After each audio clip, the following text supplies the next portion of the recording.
Dumako naman tayo sa ating police report. Ngayong umaga, lumiyab ang isang modern jeepney sa tapat ng isang universidad sa bahagi ng Arellano Street, Dagupan City, Pangasinan kagabi, February 20, 2026.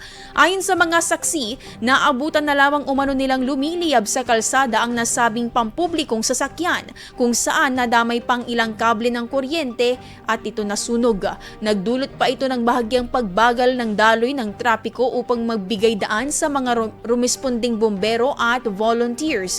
Sa ibinahagi namang update ng alkalde, inihayag ng driver ang usok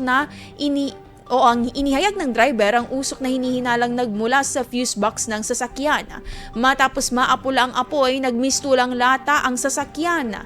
Wala pang tiyak na datos kung mayroon mang naitalang nasugatan sa insidente. Nagpapatuloy ang investigasyon ukol sa naturang insidente. IFM News. IFM News. IFM News.